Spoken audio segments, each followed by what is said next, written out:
I'm Dr. Tanya Timms, and I'm a veterinarian, currently acting as the Assistant Director for USDA APHIS Animal Care Operations. So my role is overseeing the field inspectors who conduct regulated inspections on regulated activities to assess animal welfare.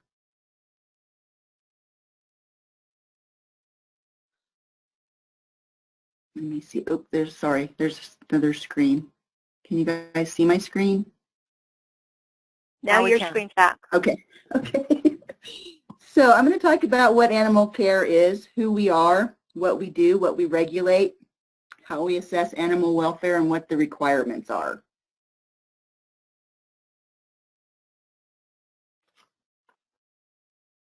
I'm going to start. Oh, wait a minute. I'm sorry. I am so sorry.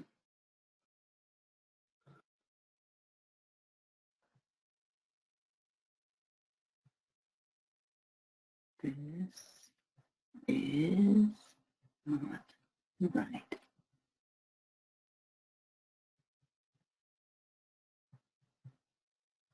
Sorry, I have too many presentations, you guys. I apologize.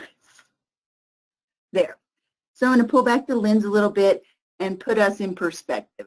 There are three main oversight entities for research in animals and research. It's the USDA, which is the Department of Agriculture, and within that is the Animal Care Program that does animal welfare. Then there's OLAW, which is the NIH's Office of Laboratory Animal Welfare, and then there's ALAC, which is the Association for the Assessment and Accreditation of Laboratory Animal Care International. It's just called ALAC. And we work together because there's considerable overlap in what we do. So we all oversee the Animal Care and Use Committees, which is called the IACUC. We look at attending veterinarian duties and requirements, things to minimize pain and distress, make sure that things are sanitary, safe animal enclosures. We look at the qualifications of the personnel and annual reporting and adverse events of animal use. There are differences as well. So the USDA is over here on the left-hand side, and the differences that the USDA oversees is the animal types. USDA has a very specific definition of animal. So we only do certain warm-blooded animals.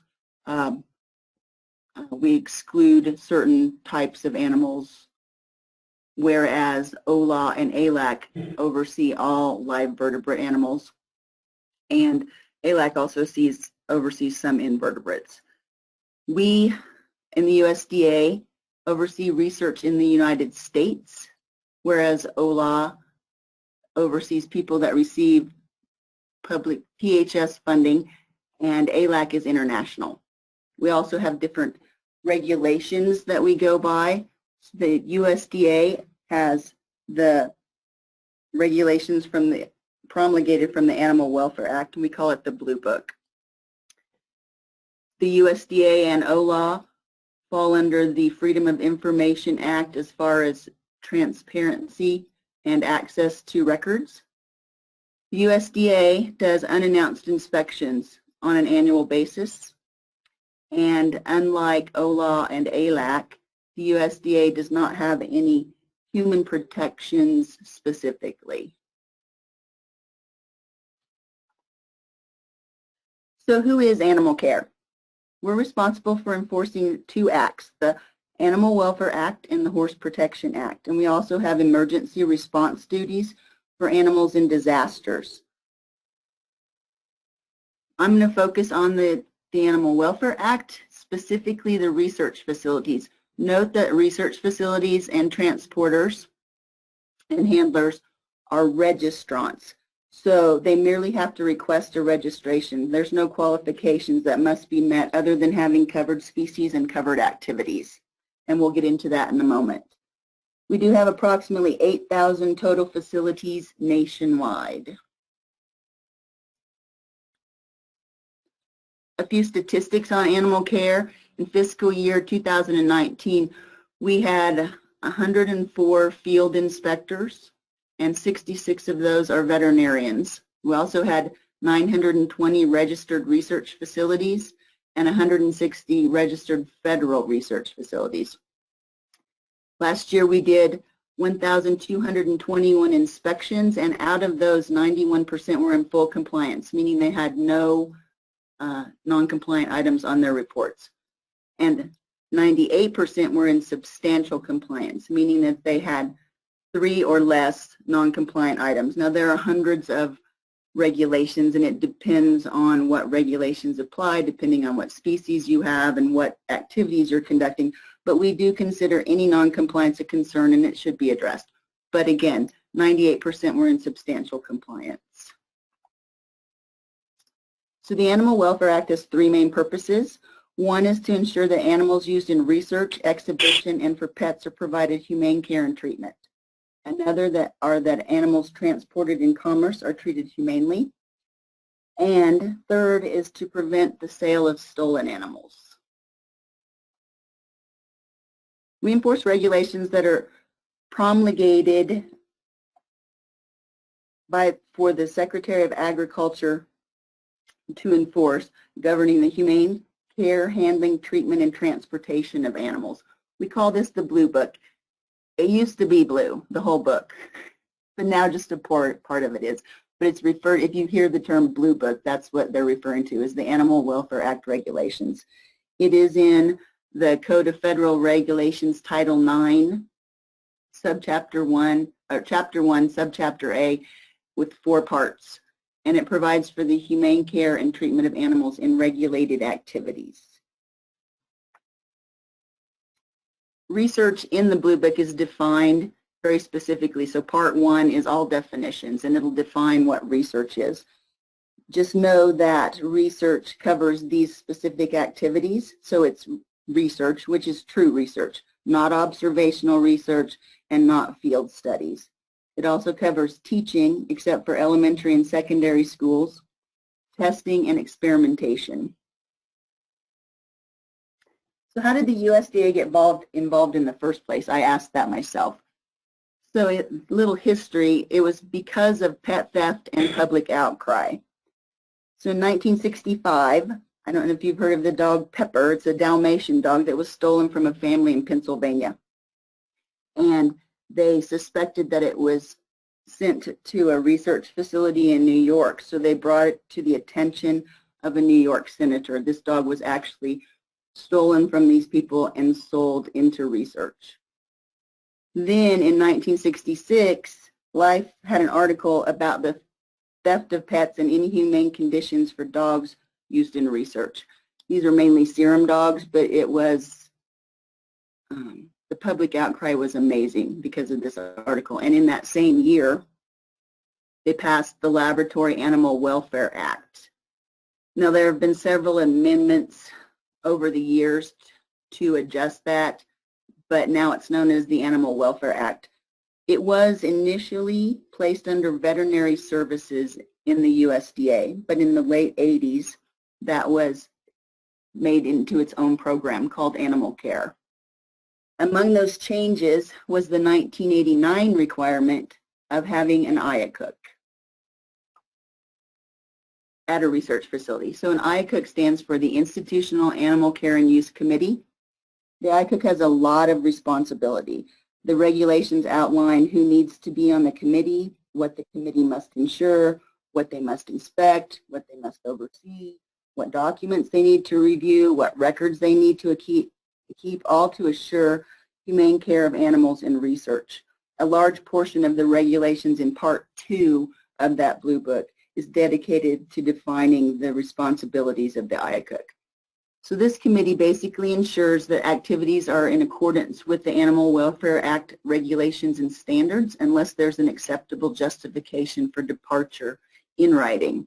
It is an internal oversight body. It assesses the facility's program of humane care of animals, the proposed activities involving animals in research, and the facilities themselves. How does animal care assure welfare at a research facility. There are several ways. The main way is that we oversee the function of the IACUC.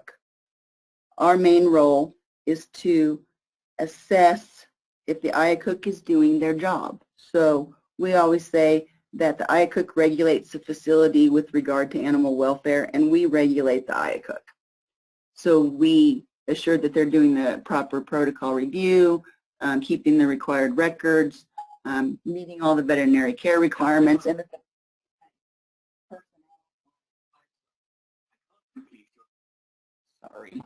that the personnel are qualified.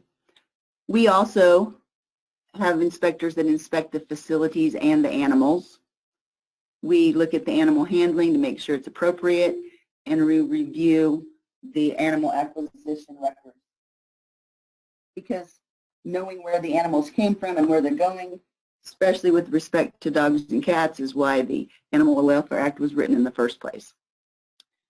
In addition to the inspection process, we also do education. So we do mock inspections and courtesy visits as requested by the facilities.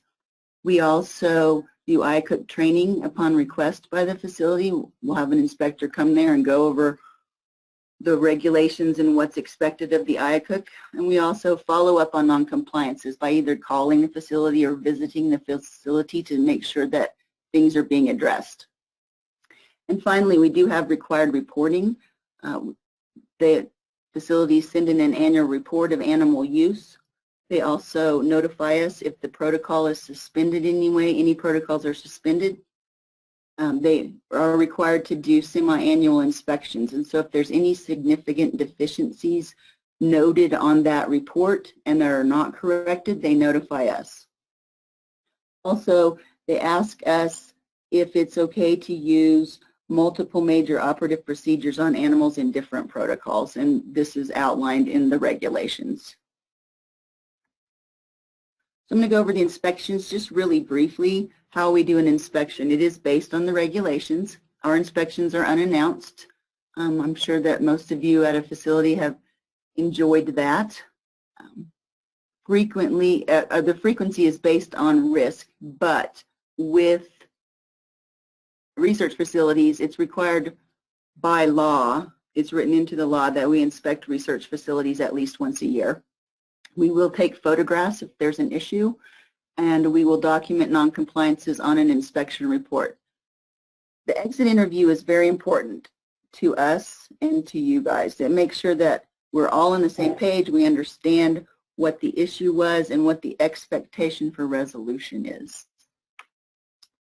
When we inspect, we look at the animals themselves. In the Blue Book, there are 5 specific sections that outline requirements for different species groups. We also look at all of the facilities, the animal, anywhere an animal is used, animal rooms, surgical suites, cage washes, food storage, all of the areas where an animal use takes place or affects an animal. We look at any transport and primary enclosures that the animals are kept.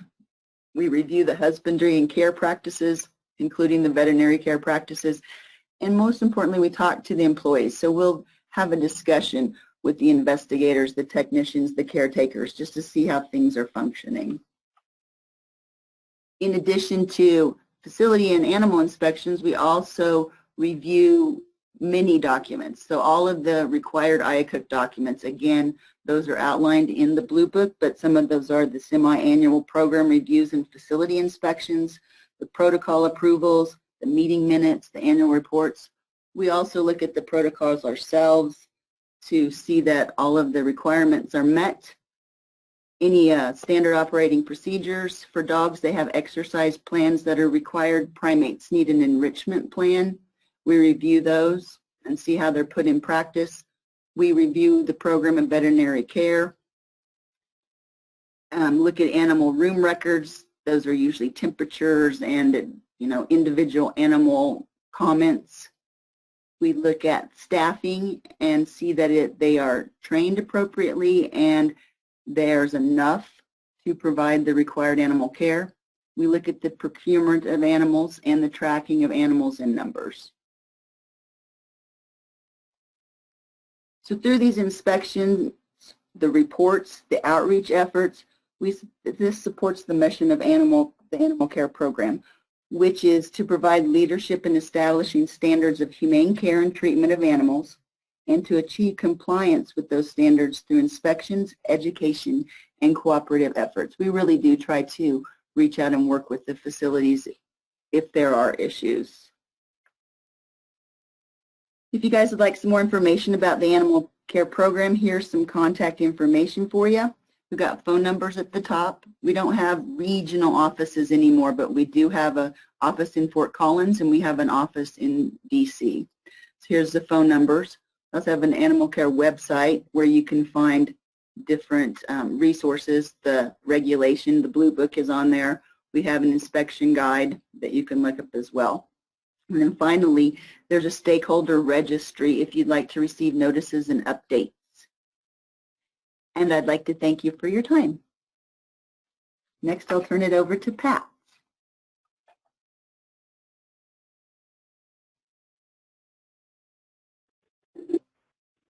Okay, I think I'm back. Can everyone hear me? I can hear you. Okay, wonderful. I can hear you. So I sincerely apologize for that snafu earlier. I think the system locked me out and I'm not sure what happened, but we're going to get back on track here and continue moving along.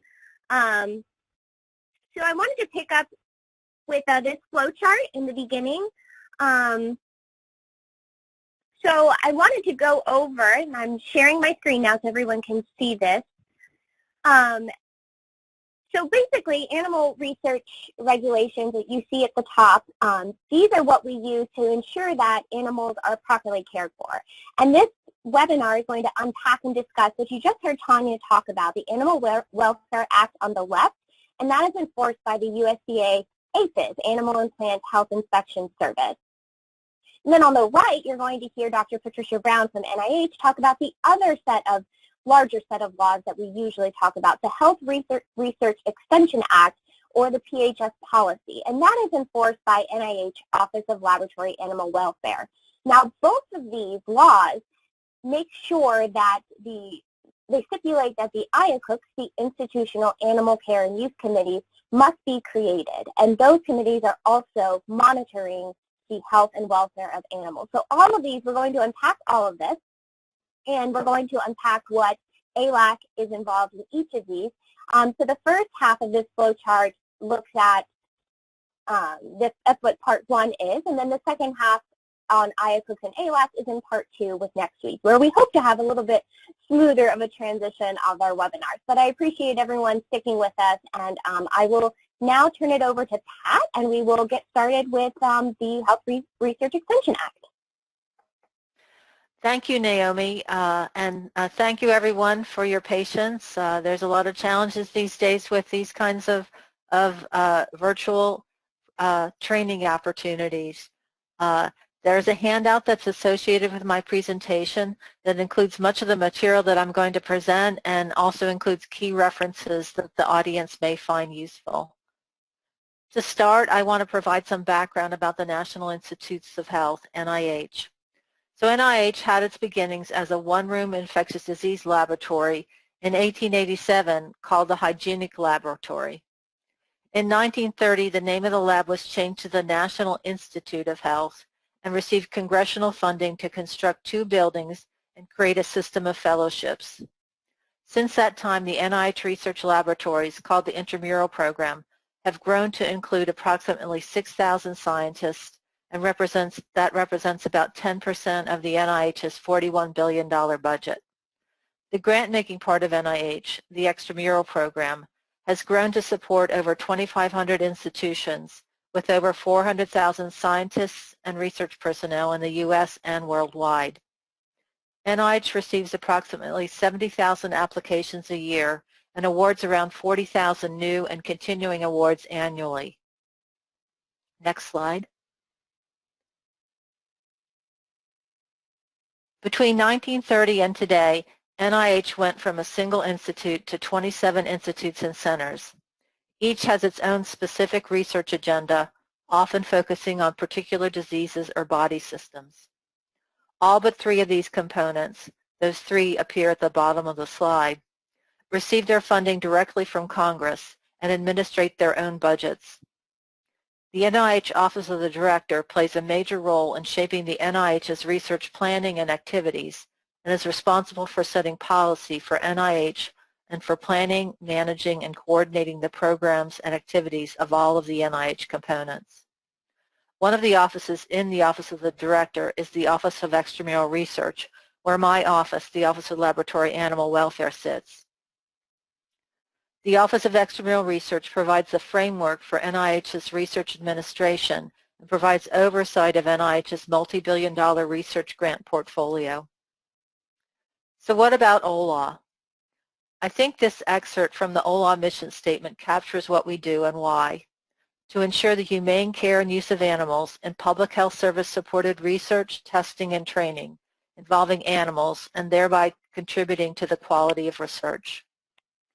From our creation in the 1980s as a Division of Animal Welfare and the Office for Protection from Research Risks, OLAW's oversight of research with animals has extended to all of the U.S. Public Health Service agencies, including the Centers for Disease Control and Prevention, the Food and Drug Administration, and more recently the Biomedical Advanced Research and Development Authority within the Department of Health and Human Services, Office of the Assistant Secretary for Preparedness and Response. Through Memorandum of Understanding, OLAW also provides oversight to research supported or conducted by the Veterans Administration, NASA, and the National Science Foundation.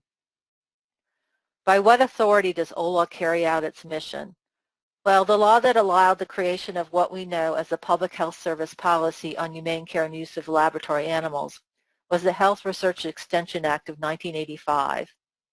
This law directed the Secretary of Health and Human Services, acting through the NIH Director, to establish guidelines for the proper care and treatment of animals used in biomedical and behavioral research, and for the organization and operation of animal care committees. The law requires that each institution provide written assurance that it will provide proper care of animals to be used in research and proper treatment of those animals. The law specifically requires the appropriate use of tranquilizers, analgesics, anesthetics, paralytics, and euthanasia, and appropriate pre-surgical and post-surgical veterinary medical and nursing care. This was at a time when there was much public concern about research with animals, brought on by 2 highly publicized incidents. The 1983 police raid on a research lab in Silver Spring, Maryland, arranged by People for the Ethical Treatment of Animals, and the break-in at the University of Pennsylvania of a baboon head trauma laboratory by the Animal Liberation Front and the People for the Ethical Treatment of Animals. In the Health Research Extension Act, it's noted that these requirements apply to grants, contracts, or cooperative agreements, and that if the institution does not meet the requirements for proper animal care and use established by the law, they must be given a reasonable opportunity to take corrective action before NIH suspends or revokes a grant or contract. OLAW carries out the responsibilities of the law through the responsibilities given to it in the Public Health Service Policy. The PHS policy applies to the use of all vertebrate animals and requires the following at each institution receiving funds. Creation of an animal welfare assurance, which is a signed agreement between OLAW and each institution receiving public health service funds to conduct animal research. Establishment of a program of animal care and use at the institution. Creation of the Institutional Animal Care and Use Committee appointed by the Chief Executive Officer. Creation of the position of Institutional Official, also known as the IO, who has the authority to sign the institution's assurance, committing on behalf of the institution that the requirements of the PHS policy will be met. The PHS policy is based on a concept of enforced self-regulation. Once an institution has an animal welfare assurance, the institution can regulate itself. This concept is described as enforced self-regulation because if the institution fails to self-regulate, the approval of the assurance may be restricted or withdrawn by OLAW. The concept of enforced self-regulation includes regular monitoring of the Program for Animal Care and Use by the IACUC, review of protocols that involve the use of animals, institutional identification and correction of deficiencies, self-reporting to OLAW, and use of professional judgment and performance standards by those providing care and oversight. The policy also identifies special requirements for the IACUC's record keeping of its activities and reporting to OLAW through the IO. OLAW's responsibilities outlined in the PHS policy include to oversee implementation of the policy, provide PHS policy interpretation and guidance, as well as supporting educational activities. OLAW also negotiates animal welfare assurances and is required to evaluate compliance at the institution through review of non-compliance self-reported by the institution and through our investigations of whistleblower reports and third-party allegations received by activist organizations or others. The PHS policy has its own definition of animal that differs from that of the Animal Welfare Act and regulations, as we heard from Tanya. An animal, according to the PHS policy, is any live vertebrate animal used or intended for use in research, research training, experimentation, or biological testing, or for related purposes. This definition includes all classes of vertebrates, including fish, amphibians, mammals, birds, and reptiles. The PHS policy has 4 standards for animal care and use that institutions are required to follow. First is the latest edition of the Guide for the Care and Use of Laboratory Animals. This is a product of the National Academies and a widely accepted primary reference on animal care and use. Historically, NIH funded and published the Guide's first 6 editions, but for the last 2 editions, including the current 8th edition, the Guide has been an independent publication of the National Academies with multiple sources of public and private funding beyond NIH. Since 1996, it is no longer appropriate to call it the NIH Guide. The second standard is the U.S. government principles displayed there on the right-hand side in that blue poster. These 9 principles are the foundation for humane care and use of laboratory animals in the U.S. The principles were developed by the Interagency Research Animal Committee and adopted in 1985 by the Office of Science and Technology Policy for all federal agencies conducting research with animals. The principles focus on not only proper animal care and use and oversight, but also provide an ethical framework for research with animals. I will discuss more about some of these principles that are relevant to researchers later in my presentation. The PHS policy requires that euthanasia be conducted consistent with the American Veterinary Medical Association guidelines for the euthanasia of animals. These guidelines are updated from time to time, most recently in 2020. The guidelines discuss methods and agents supported by data from scientific studies. They emphasize professional judgment, technical proficiency, and humane handling of the animals. Deviations from the guidelines are permitted by the PHS policy if the IACUC determines that they are justified for scientific reasons. Lastly, compliance with the Animal Welfare Act and regulations is an absolute requirement of the PHS policy. Of note also is that since 1990, through a Memorandum of Understanding, USDA Animal Care, who implements the Animal Welfare Act regulations, the Food and Drug Administration, who oversees the Good Laboratory Practices Act and its regulations, and NIH OLAW have cooperated with one another to facilitate implementation and harmonization of the federal regulations and policies for research with animals. This harmonization effort is continuing through the passage in 2016 of the 21st Century Cures Act. Now let's dive further into what investigators need to know about what NIH expects. This quote that you see on this slide comes from an NIH website for the general public about how NIH ensures animal welfare. The expectation of NIH is that investigators conducting biomedical research that it supports have a moral and legal responsibility to ensure that research animals do not suffer unwarranted pain or distress. As I have previously discussed, the United States government has developed a highly flexible and self-correcting system of animal welfare oversight based on self-monitoring and oversight by IACUCs that facilitates the highest quality research in a context of humane animal care and use.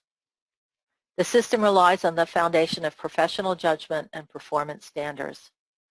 Scientists cannot receive federal funds unless their institutions agree to provide appropriate care of research animals. Investigators and institutions that do not meet the terms and conditions of federal grants and contracts are, of course, subject to federal sanctions. Now let's look at some of the U.S. government principles that are in play in the context of investigator responsibilities. U.S. Government Principle 2 addresses the requirement that the research must be designed to be relevant to human or animal health or the advancement of knowledge and has the promise of being beneficial to society as a whole. Principle 3 is important because it addresses consideration of alternatives to animal use as an integral part of the decision to use animals. It is synonymous with two of the 3 R's requirements: to replace and reduce use of animals by stating that researchers should replace animal numbers to the minimum number to obtain valid results, and to replace animals with non-animal methods and models wherever possible. Principle 4 is synonymous with the 3R requirement for refinements to animal research, that is, to use less invasive procedures or analgesia when consistent with sound scientific practices. The second sentence in Principle 4 has been criticized by some as being overly anthropomorphic. However, it remains as an important presumption for subjective evaluation of pain in animals, and one that researchers and IACUCs must consider no matter what area of research with animals they undertake. It states that unless the contrary is established, investigators should consider that procedures that cause pain or distress in human beings may cause pain or distress in other animals. With Principle 5, there's an expanded expectation for refinements to research procedures to minimize pain and distress using pharmacologic relief. Although not even a consideration with today's IACUC oversight, the prohibition of the use of paralytic agents without accompanying anesthesia is mandated in Principle 5. As I said before, that dates back to 1985 when there was a different culture and consideration of reduction of pain and distress. Principle 5 also supports the need for veterinary involvement in the selection of the anesthetics, analgesics, and tranquilizers, which is a mandate also of the Animal Welfare Act and regulations for regulated species. As you may know, IACUC approval is required prior to grant award, and IACUCs require investigators to complete an IACUC protocol form for the committee's review of the proposed procedures to be conducted and the care of the animals. Regarding the grant award, any modification required by the IACUC during its protocol review that affects the content of the application must be submitted to the NIH Grants Manager and Program Officer along with the IACUC approval date. This action is typically handled as part of NIH's just-in-time process prior to grant award. The use of animals approved by the IACUC must also be congruent with the description in the grant application or applications. The congruence check is an institutional responsibility, and the institution has flexibility in who is assigned for confirming congruence. Typically, it is someone in the institution-sponsored programs office or the IACUC office. If after IACUC approval, the researcher needs to change the procedures to be conducted, IACUC review and approval is again necessary. OLAW and USDA have guidance for IACUCs on what constitutes a significant change and the methods available to speed the review of significant changes. Other pivotal post-award responsibilities are to ensure that the research team conducts the studies according to what the IACUC approved and to comply with all institutional policies and procedures concerning animal use and care. It's important that any major changes to the use of animals be described in the progress reports to NIH. In addition, investigators must obtain prior approval from NIH for changes in scope that constitute a significant change from the aims, objectives, or purposes of the approved project. The PI must make the initial determination of the significance of the change and should consult with their NIH Grants Management Officer for guidance. The section of the NIH Grants Policy that provides more detail about what constitutes a change in scope is Section 8.12, Prior Approval Requirements, subsection 8.1.2.5, change in scope. A change in performance site for animal activities is one example of a change in scope that requires NIH prior approval. The new performance site must have an approved animal welfare assurance with OLAW before the research at the site may proceed. What are some post-award missteps that researchers should avoid? Conducting research without IACUC approval or implementing a significant change with IACUC approval are considered serious noncompliance and are to be reported by the IACUC through the institutional official to OLAW and the funding component or components of NIH or another federal agency supporting the award. In cases where charges to the grant have been made for unauthorized animal activities, appropriate adjustments must be made to remove those charges. NIH and OLAW consider our relationship with institutions a collaborative one and that we are partners in the responsible oversight of the research being conducted. Both the NIH and the institution share a mutual need to assure compliance with the federal standards for humane animal care and use, and each has responsibilities and obligations as partners of public funds and to the public at large. I hope I have successfully conveyed throughout this presentation the idea that the PHS policy was founded on the concept of institutional self-governance with oversight by the IACUC. In the Congressional Committee's report that accompanied the 1985 Health and Research Extension Act, the committee stated, "It's far preferable to place primary responsibility for assuring compliance with NIH guidelines on committees within institutions rather than relying on intrusive federal explanations." Thank you for listening. All right, thank you so much, Dr. Brown. That was especially informative, considering that a lot of the history behind the Health Research Extension Act is a bit fuzzy for many, and going through what self-governance actually means and how to comply with these regulations is especially important. Thank you so much. And we will continue on to our next presentation from the Veterans Affairs Department, Dr. Alice Wong. Thank you, Naomi. I'm from the Office of the Chief Veterinary Medical Officer, the CVMO, Dr. Michael Fallon, who directs the program of research with animals that's conducted by the VA. We're in the VA's Office of Research and Development, which is part of the Veterans Health Administration. My role in the office is to provide guidance to the IACUCs at individual VA stations, mostly about what it means in practical terms when we say that VA is committed to meeting the highest ethical and regulatory standards for research with animals.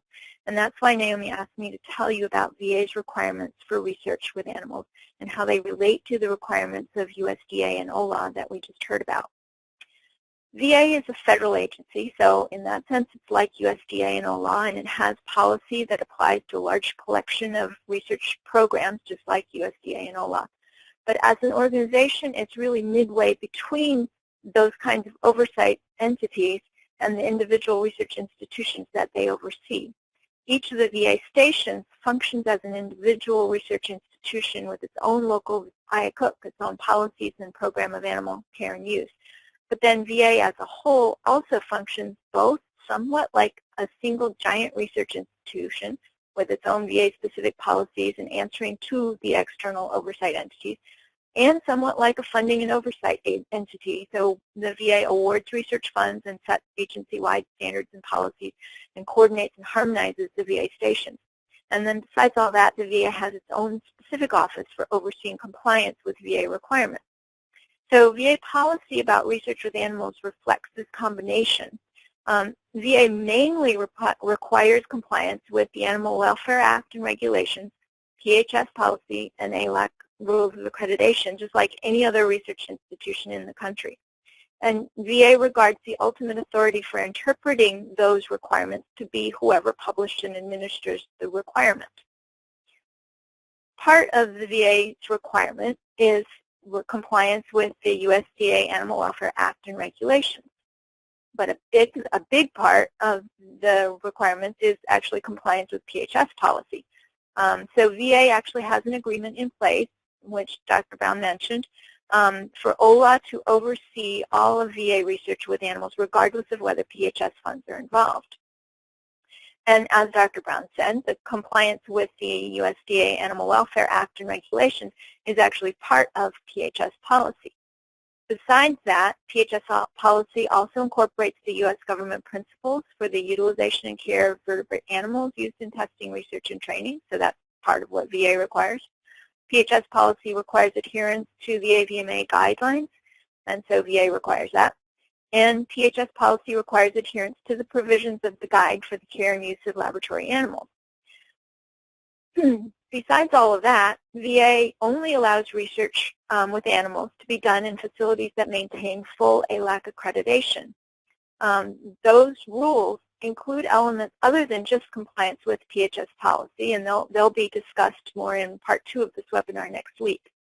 The rules overlap a lot with PHS policy, especially in that both of them require adherence to the provisions of the guide, so that's shown in the overlapping bubbles here.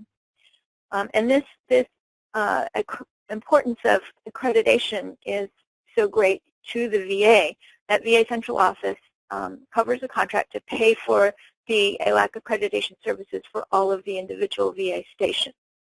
So you can see from this figure that what's left of VA policy that's actually specific to VA is actually very little. It's shown in very small font, and it's just this little sliver of green.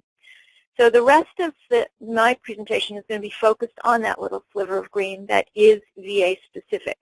For those of you who are at VA stations, this may help you to put the requirements into perspective.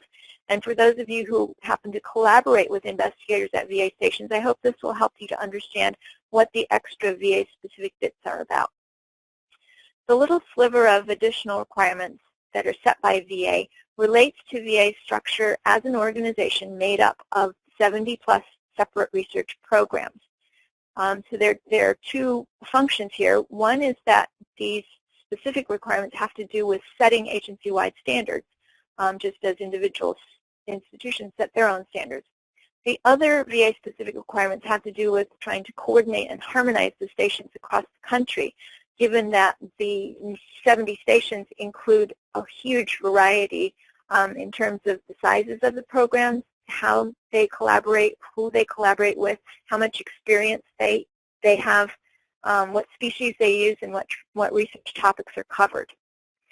VA's requirement for ALAC accreditation has to do with maintaining the VA-specific standards. So that's the first one of our features that helps to set agency-wide standards.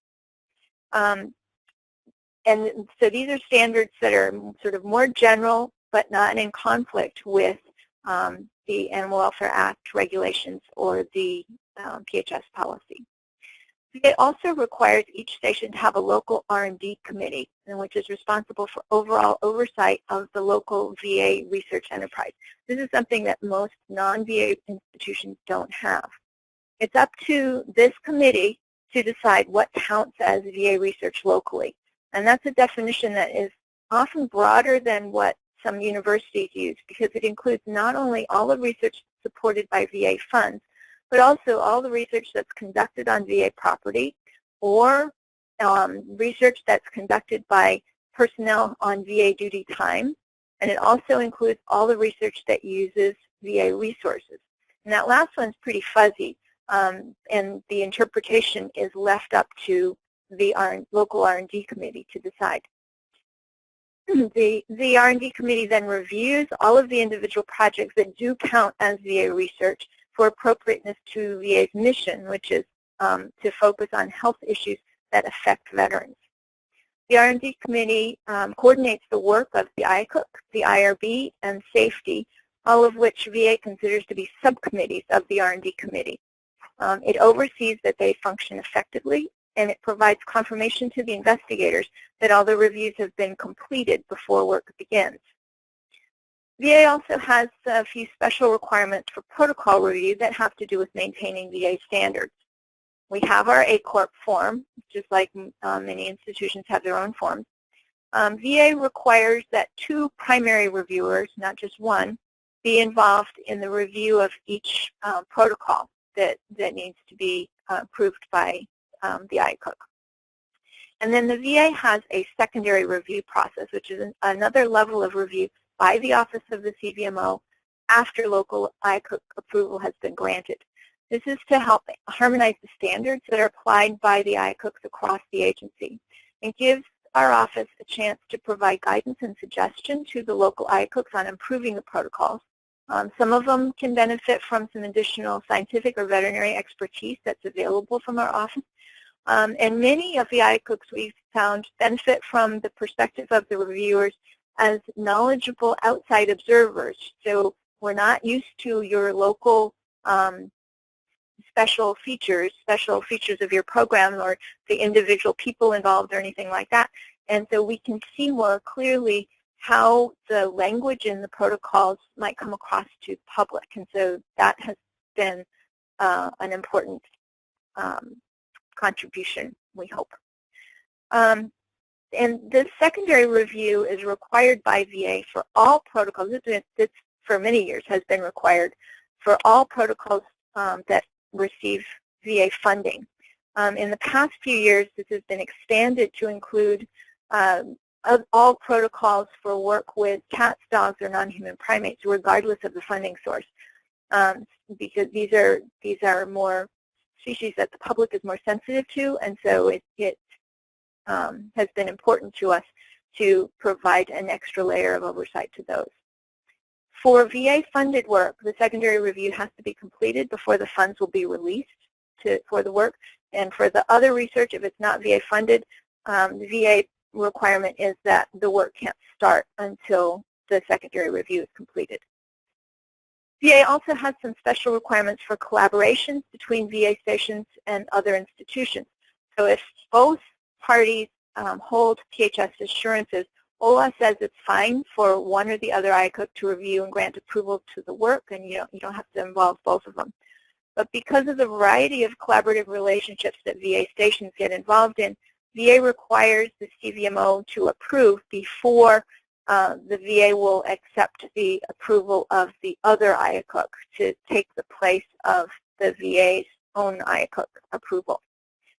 There are some cases in which the VA considers it important for both IACUCs to be actively involved in the protocol review and approval process. So in those cases, the CVMO approval would not be granted. In either case, secondary review requirements would apply if the work is funded by VA or if it involves any of the sensitive species. VA also allows some arrangements by which the IACUC of a collaborating institution can serve as the IACUC for the VA. And in these cases, there's some VA requirements about including VA representatives as voting members of the IACUC of the collaborating institution. One other VA-specific feature of VA research with animals is that it's overseen by the Office of Research Oversight, or ORO. ORO is a completely separate office in the Veterans Health Administration that's responsible for oversight of compliance in research, not just research with animals, but all kinds of research. And this is separate from the Office of Research and Development, which is responsible for the research itself. So ORO provides oversight of compliance with VA and other federal requirements, while ORD's mission is to improve veterans' health and well-being via research, application of scientific knowledge, support of the investigators who do it, and promoting a culture of professionalism, collaboration, and accountability. So ORD sets VA policy related to research with animals, and we provide guidance to the stations in the form of support visits, IACUC workshops, guidance materials, websites, and a telephone helpline. While ORO oversees compliance with that policy, which includes, of course, the requirements of USDA, OLAW, and ALAC. ORO conducts routine 3-year site visits and also for on-site visits. ORO tends to pay attention to a slightly broader range of matters than OLAW, which tends to focus on serious or continuing non-compliance with PHS policy. The directive that lays out ORO's expectations requires that things be brought to the attention of the IACUC if they are things that OLAW wants reported, plus anything else that the public might ask the VA to explain. The directive is actually silent on specifically which of those matters have to be reported to ORO, but it makes the IACUC responsible for using its judgment about what's appropriate to bring to ORO's attention. Because it's important for ORO to find out promptly about things that need its attention, ORO has some 5-day rules that if anything comes up, anybody at the VA has to bring it to the attention of the IACUC within 5 days. The IACUC then investigates and figures out what the problem is and how to correct it. And once it decides that something needs to be reported to ORO, it has 5 days to tell the medical center director, and then the director has 5 days to get that report to ORO. All these requirements help the VA to set and maintain agency-wide standards that make up part of that little sliver of green that go beyond the other requirements. The rest of the VA-specific requirements generally have to do with coordinating and harmonizing agency-wide actions and responses related to research with animals. These have to do with working with others outside of VA, so responding to FOIA requests, responding to congressional inquiries, addressing new legislation, and it can be related to collaborating with other oversight entities like responding to the Cures Act and participating in the FDP, the Federal Demonstration Project.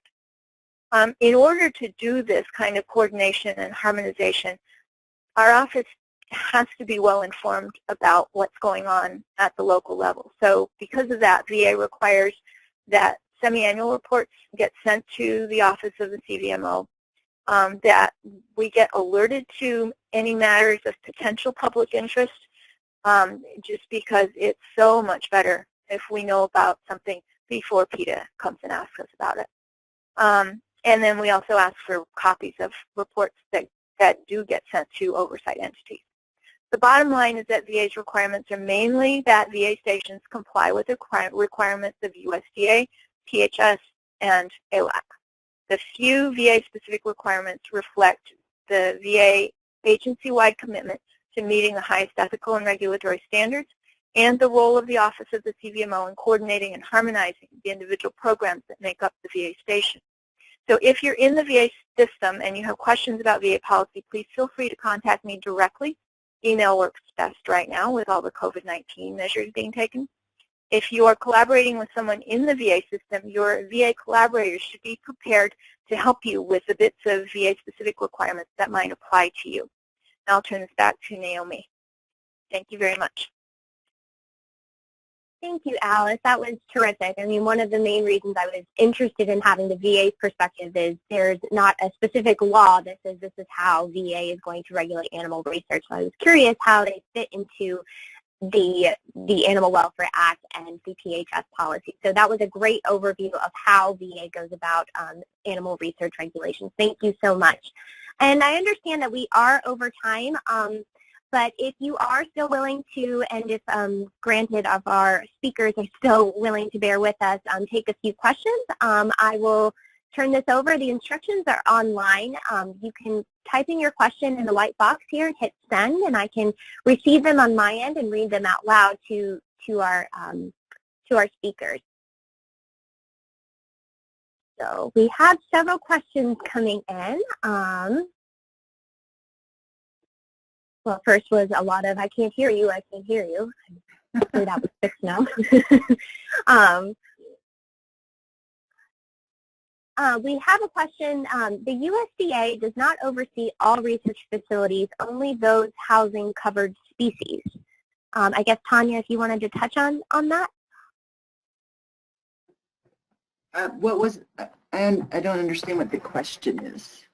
I don't think it was really a question. I think it was trying to correct. The USDA does not oversee all research facilities, only those housing covered species. Is that a correct statement? Correct. Yes, and Okay. Animal is defined very specifically as well as activity. So there are certain activities that are excluded, agricultural research, and using species that are not defined as an animal in the Animal Welfare Act. Right, right. Gotcha. Thank you. The next couple of questions that we're asking, will the slides be made available afterwards? And yes, as well as a recording of this webinar, so fast forward about 15 minutes so you don't hear just dead air. And you will have all of the slides, as well as, I understand we are over time, but if you do want to submit a question and have our speakers answer them, I will be happy to transmit all of these questions to them offline, and also post the Q&A document online with the slides, just so that everyone can have a chance to ask their questions.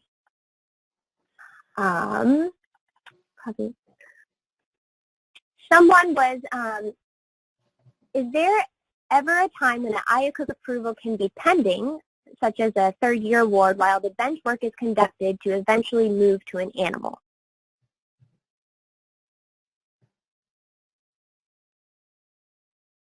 Sorry, I sort of missed the middle. Is it that you asked, is it ever possible for an IACUC approval to be pending, and then what was after that? While the bench work is conducted to, and eventually that will move into an animal.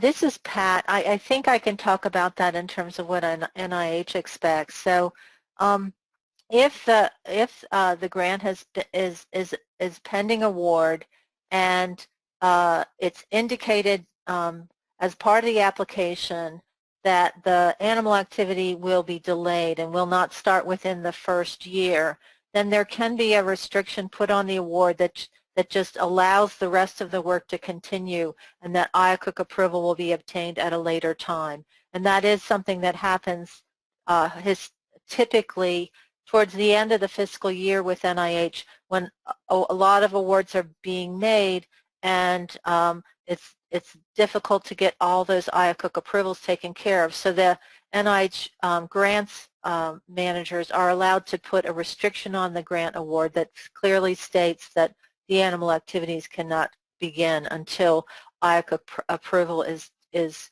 shared back with the grants manager that's been obtained. Gotcha. Okay, thank you. Yeah, that does make sense.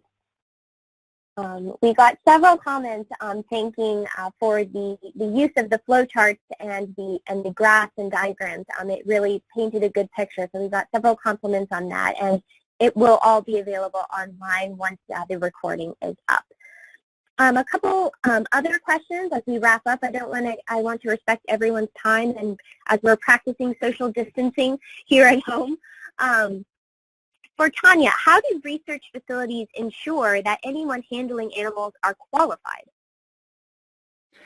So in the regulations, there is a requirement of the IACUC to assure that the personnel are qualified, and there are certain specific things that they need to be trained on, such as animal handling for the species that they're using and basic animal welfare concerns. But in addition, if they're going to do a surgery or whatever they're going to be doing for the research, we leave it up to the IACUC to assure that that is being done, and then we review the records to assure that the IACUC is looking at that. Gotcha. Okay. Thank you. And then our next question, any advice or wisdom you can share as we navigate the pandemic as animal care providers? And I'm glad you asked. I do have another slide. Here's my email. Feel free to shoot me an email anytime you guys have a question.